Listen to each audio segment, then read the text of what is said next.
The Clockmakers' Daughter Part 1. The Workshop and the First Visitation. The workshop smelled of oil and something wrong. The scent hung heavy in the air, machine grease and aged wood, and beneath it all, the coppery tang of blood that had soaked into the floorboards years ago. Clara knew that smell. She had smelled it on her father's hands 1,000 times, and 1,000 times he had wiped them clean on his apron before he led her into the room. Clocks covered every wall, ticking in chaotic harmony. Some were grand and ornate, their faces painted with scenes from mythology. Others were humble brass boxes that told the hour with dignified precision. All of them kept moving, indifferent to the silence that had fallen over the room. Clara stood over her father's body. Victor was cold, his hands curled around a wrench as if he had died mid-work. That was the wrong part. The piece in front of him wanted a jeweler's driver, not a wrench, and her father had never once in his life reached for the wrong tool, never. She bent to check for a pulse anyway, though she knew there would be none. His skin was gray beneath the grime of the workshop, his lips drawn back from his teeth in a rictus of pain. Whatever had killed him had been quick, too quick, too quick. The funeral would be in 3 days. After that, there would be a workshop to close down and a new life to find, somewhere far from this place that had turned cursed overnight. She had spent 20 years in this room, grown up among the ticking, learned to read time before she could read words. She knew every gear and spring and brass feather on the singing bird. She had never asked what the automatons really were. She had never wondered why the workers kept dying, why apprentices arrived and never left, why Victor always found new hands to teach. The silence from the clocks was worse than the ticking. For a moment, all of them stopped together. Then the bird was singing, and it was not the mechanical warble she had known all her life. A voice came layered over the brass music, thin and desperate and human. It came from the courtier, automaton in the corner, the one with the porcelain face and moving lips. "He's gone," the bird said. "Now we are alone with you." Clara backed away until her heel hit the workbench and tools clattered to the floor, the sound echoing too loudly in the sudden silence. "What are you? We are the ones who built this place," the bird said. The voice shifted, became older, sadder. "The ones he killed." "No!" Clara's voice was small, trembling. "My father made beautiful things. He was a master craftsman. People came from miles to see his work." "Beautiful things," the bird said. It laughed, like metal grinding against bone, built on bones. The courtier's arms raised with a grinding of gears, and a figure formed inside the brass framework. It was an old man in a craftsman's apron, his face transparent enough to show the gears turning behind it. He looked at Clara with eyes that held too much sadness. "You are Victor's daughter," the old man said. "The one he loved.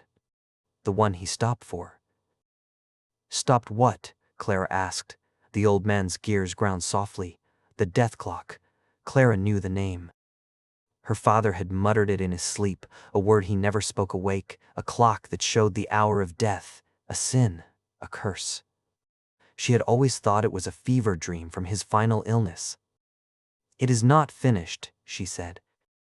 "No," the old man said. "But someone will finish it? Someone who does not care about the cost." "Who?" Clara asked.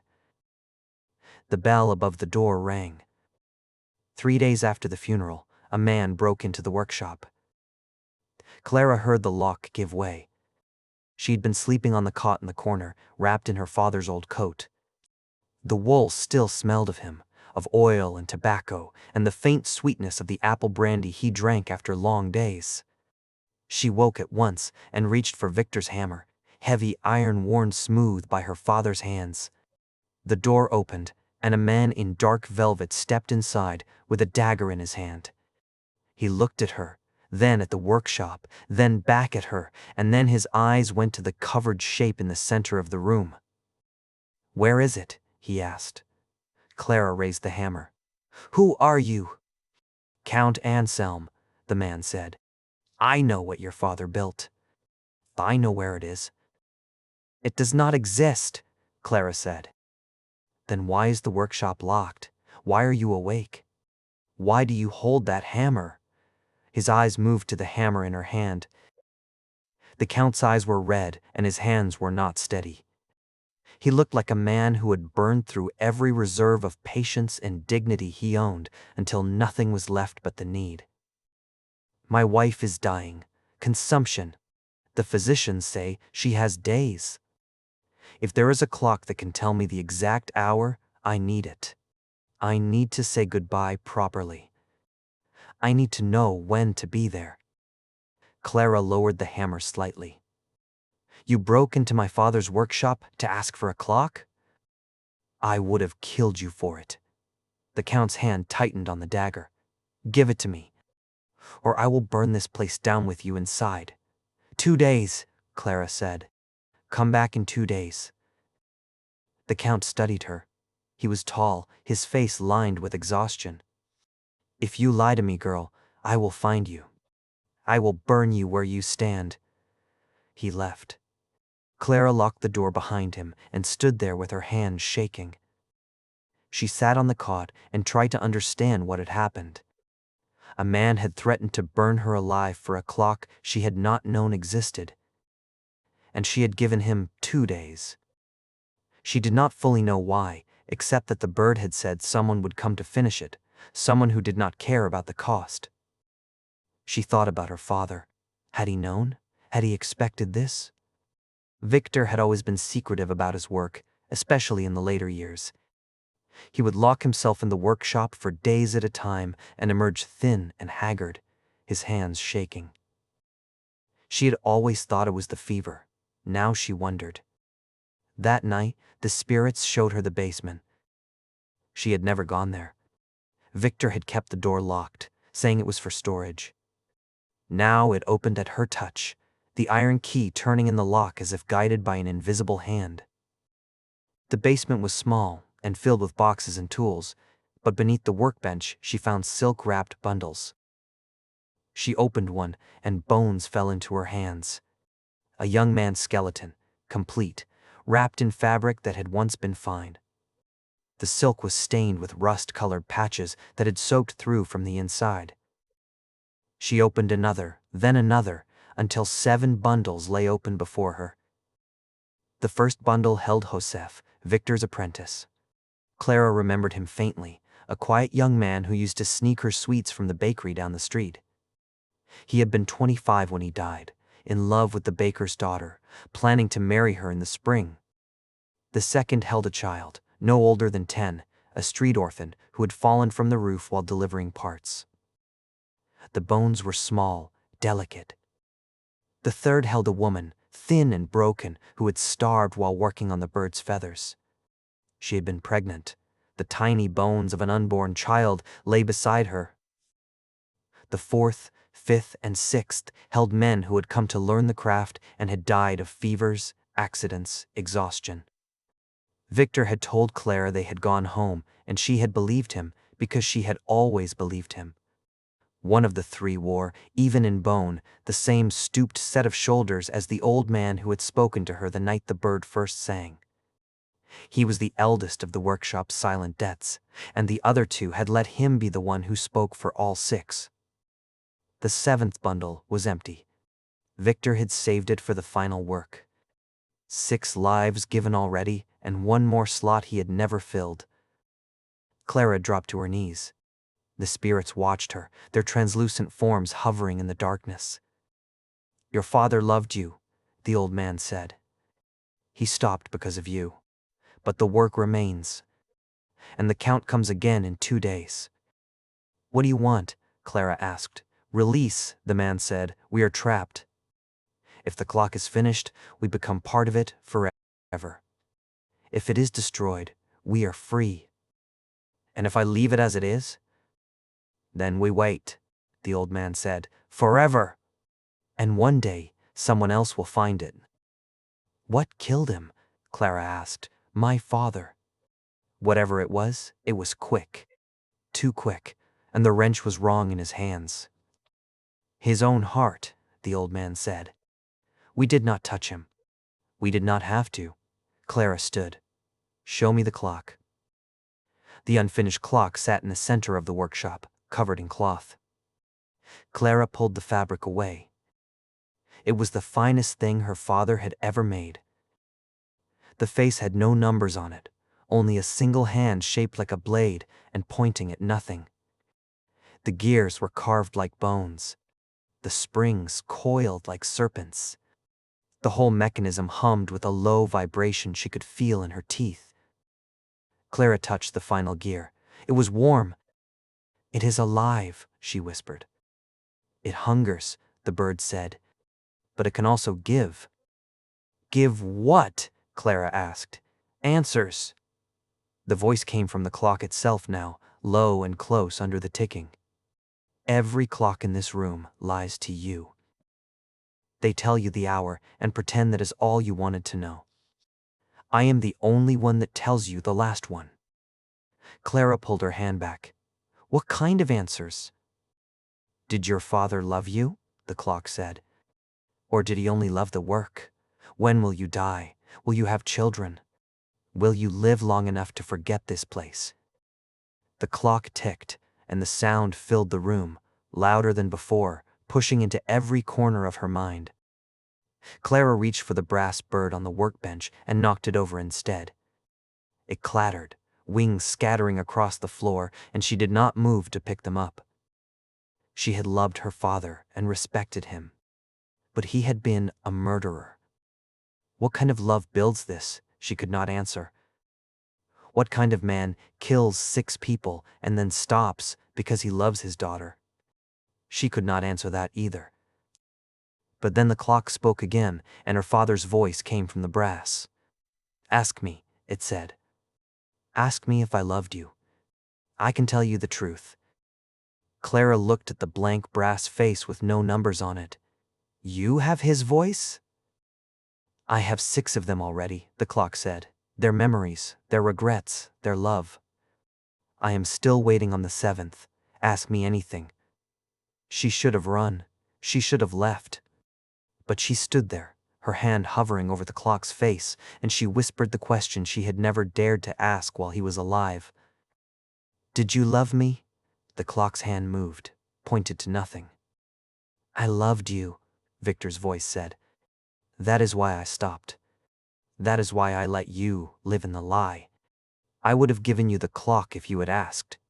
But I could not bear to see you become me. Clara fell to her knees. She wept, not for the dead or for herself, but for the terrible truth that love had built this, and love had tried to stop it.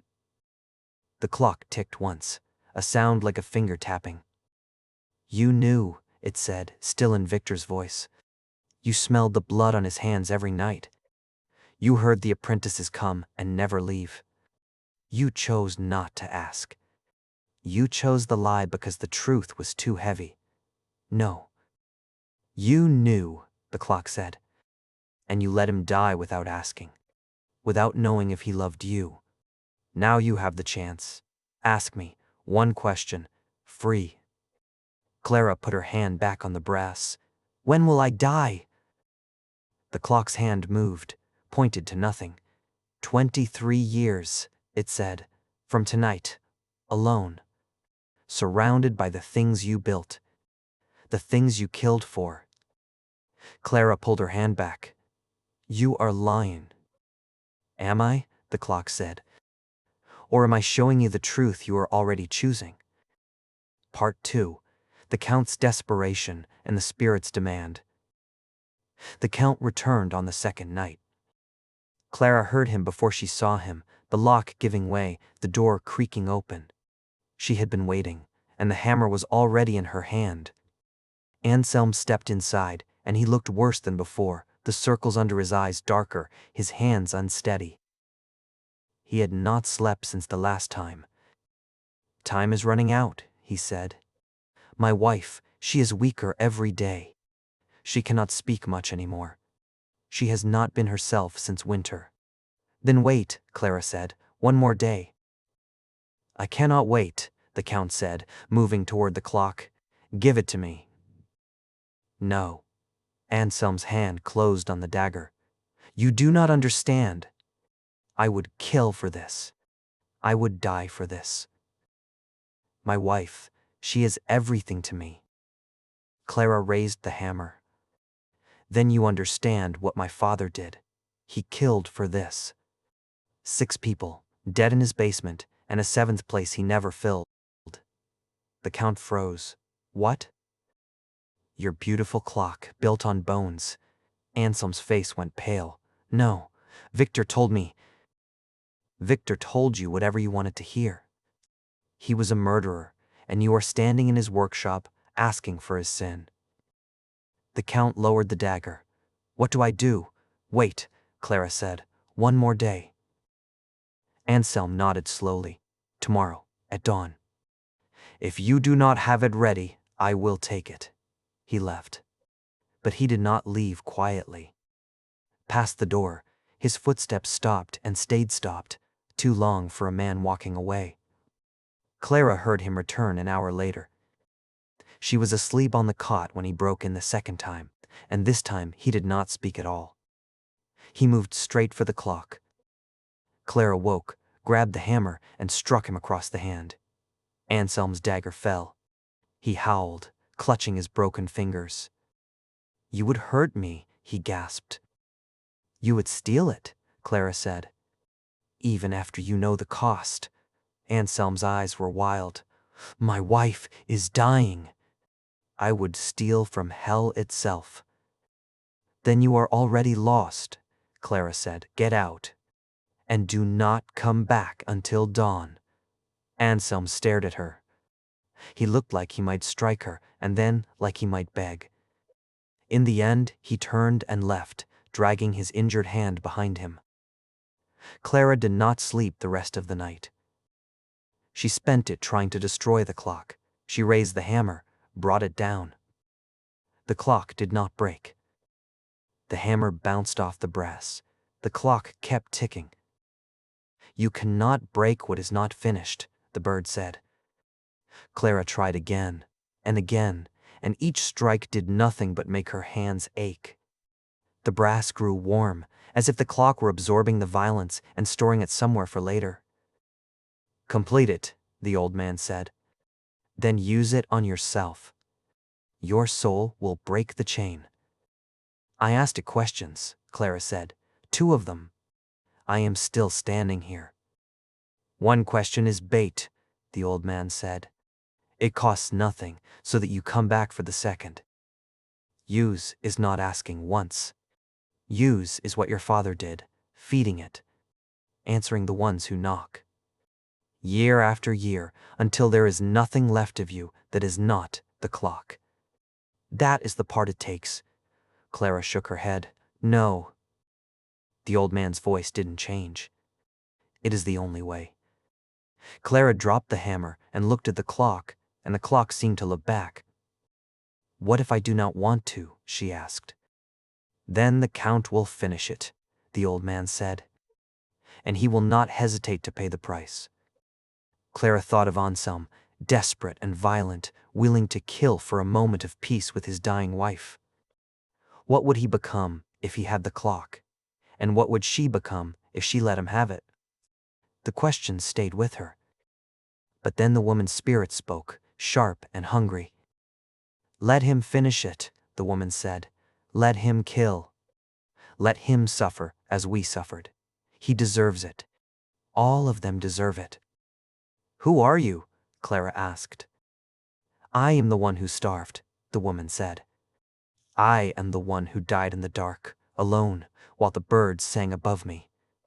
I want him to feel what we felt. I want his wife to die screaming, not knowing when the end comes. Clara did not step back. What do you want from me?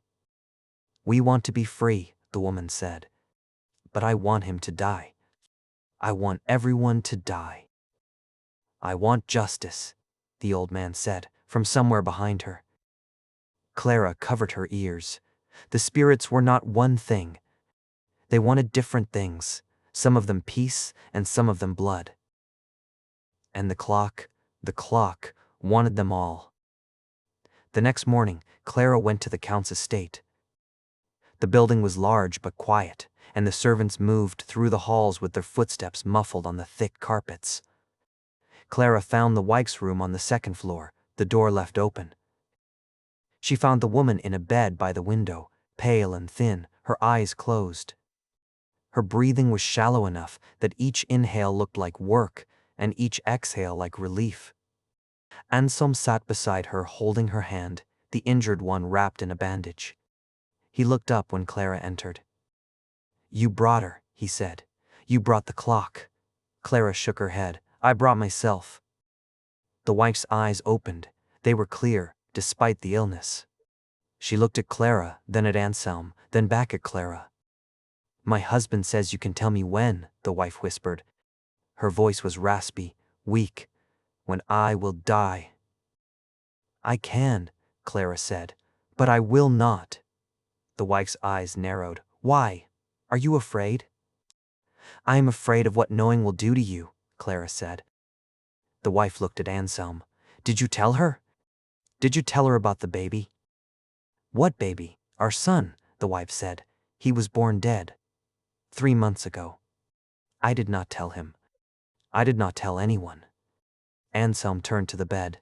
"When did she—" "I am telling him now," the wife said. Her eyes were fierce. "Because I am dying, and I will not let him spend the rest of his life wondering why I stopped sleeping in our bed. Why I stopped touching him." Clara had not expected this. She had come here to judge Anselm, or at least to understand his desperation. Instead, she had found a woman carrying a secret that had broken her from the inside. "I am sorry," Clara said. "Do not be," the wife said. "Just do not lie to me. Tell me when, or tell me nothing. But do not tell me it does not matter." Clara looked at her, really looked at her. The woman was not asking for certainty. She was asking for honesty. "I will tell you this," Clara said.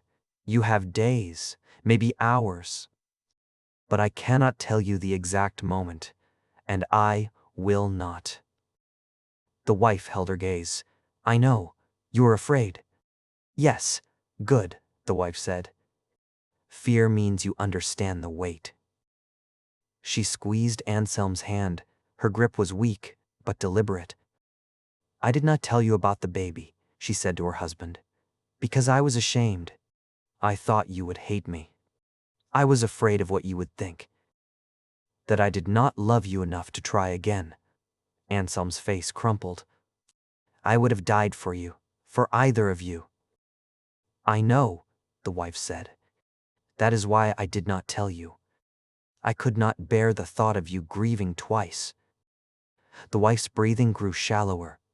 Her eyes began to close. "Tell me, I am not sorry," she whispered, "for any of it." Anselm leaned close.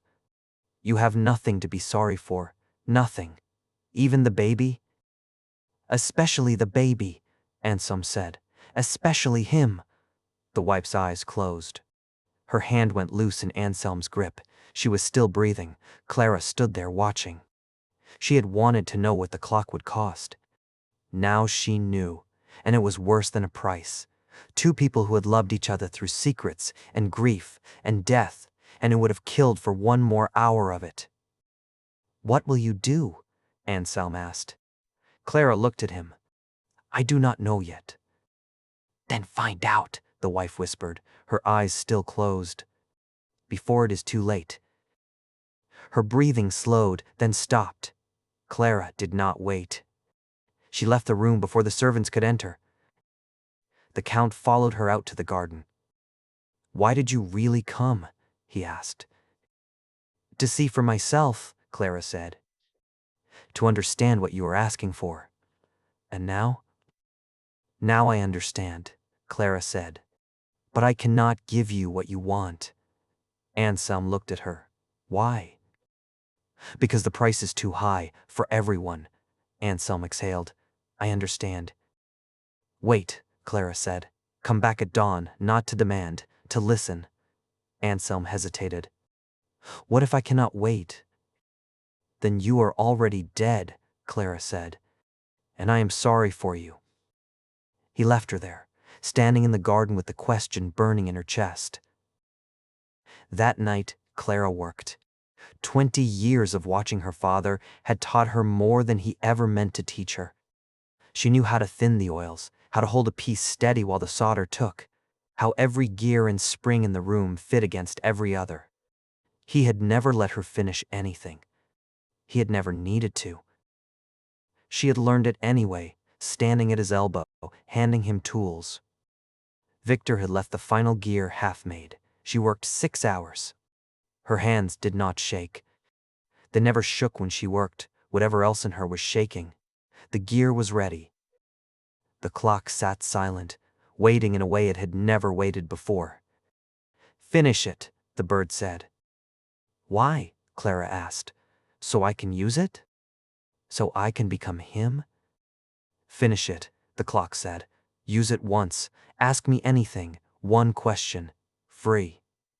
Clara's hand hovered over the gear. One question. She could know her own death. She could know if she would have children. She could know if she would forget this place someday. She could know if she was strong enough to destroy it. "I will not," she said. "You will," the clock said. "You are his daughter. You have his hands. You have his hunger." "No," Clara said. "I have his regret." She placed the gear in the mechanism. The clock clicked. Complete. She could feel it, alive and hungry and waiting. "Now what?" she asked. "Now you pay," the clock said. Its voice was her father's. Clara picked up the hammer. "No," the clock said. "You do not understand. You are not ready." "I am," Clara said. "I am the only one who is." Part 3. The Vision and the Choice. The clock was finished, and Clara stood before it. "One question," she said.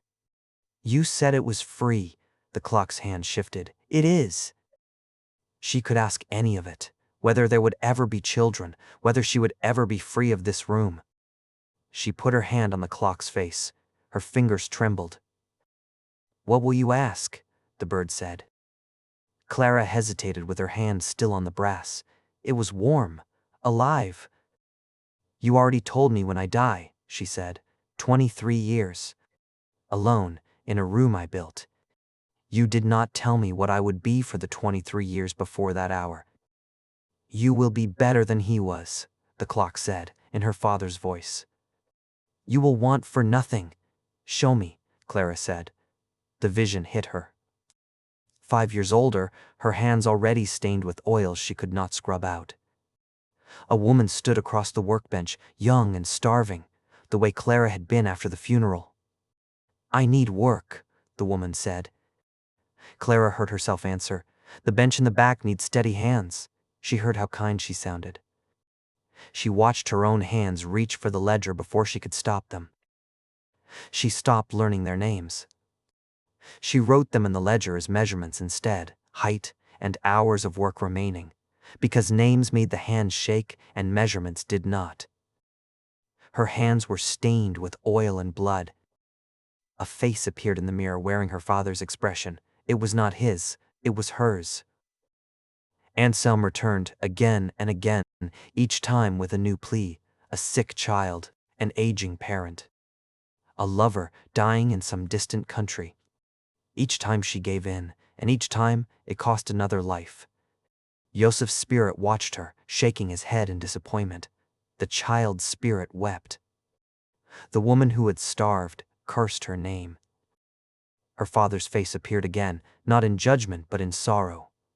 "I tried to stop," he seemed to say. "I tried to save you." On her own deathbed, 23 years from tonight, she lay alone with no one to hold her hand.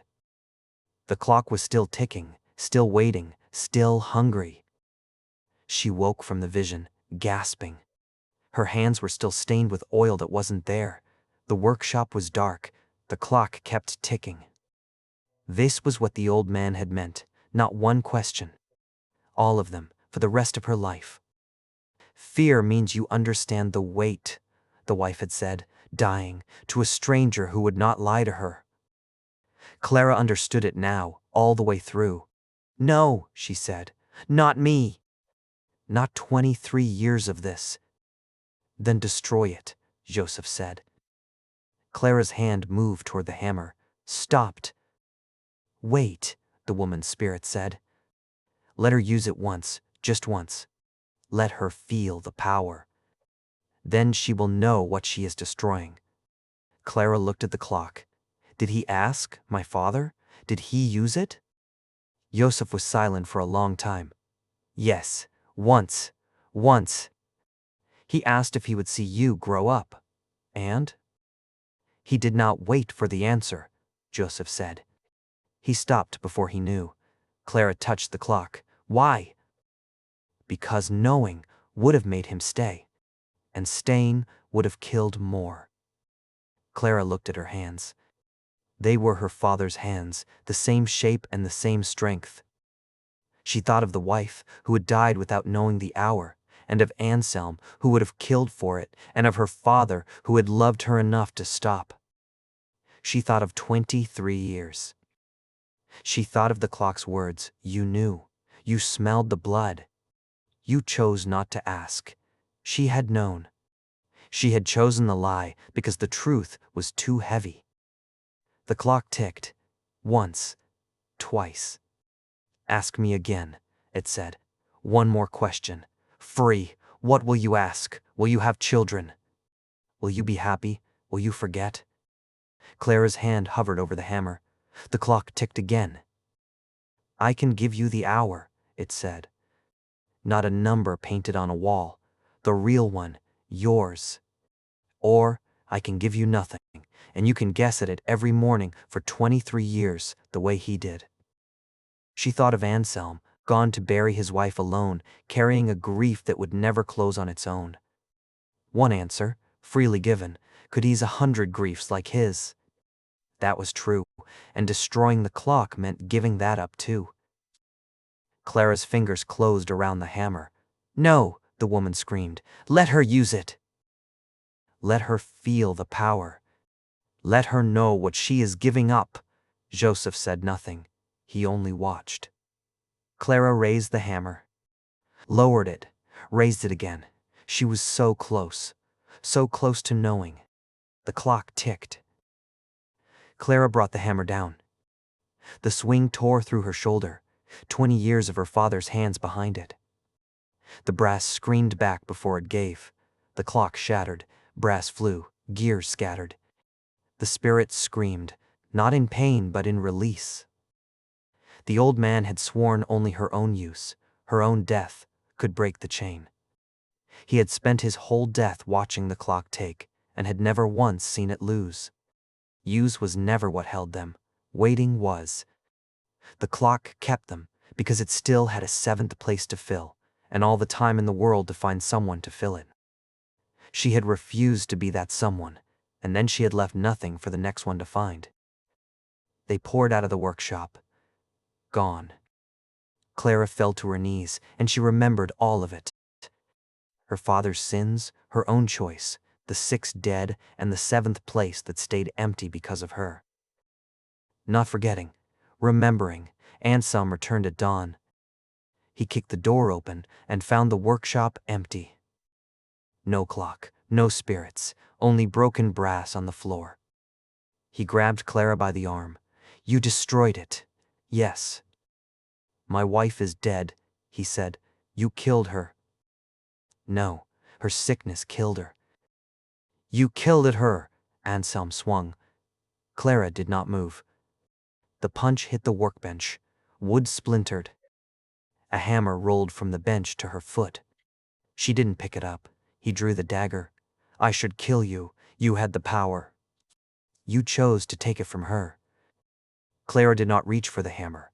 "She died at sundown. I was there." The dagger stayed where it was. She held my hand. She told me about the baby. She said everything she needed to say. "Then you got what you wanted," Clara said. "Time to say goodbye." "At what cost?" Anselm kicked the broken brass. You could have given me the clock. You could have saved her. I could have delayed the pain, Clara said, not ended it. And the clock would have fed again. Anselm looked at her. The dagger lowered slowly. You are right, he said. But his voice had gone hollow. I am. He sheathed the dagger. I should thank you, but I do not know how. Then do not, Clara said. Just do not come back. Anselm nodded.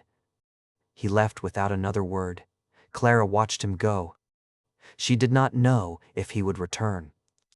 She did not know if she would stop him. Epilogue: The Keeper of Memory. Clara kept the workshop.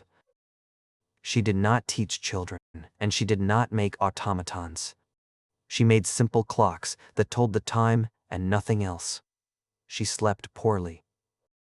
The spirits' voices still echoed in her dreams, and sometimes she would wake at night reaching for a wrench that wasn't there, her hand closing on empty air.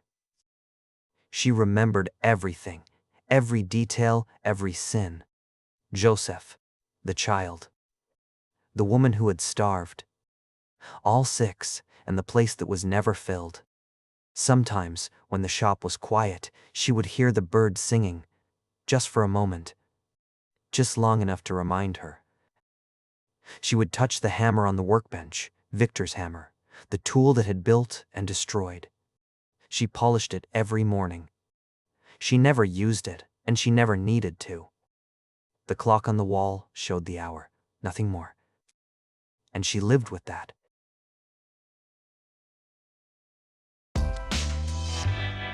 Chapter Guild, Stories for Your Mind.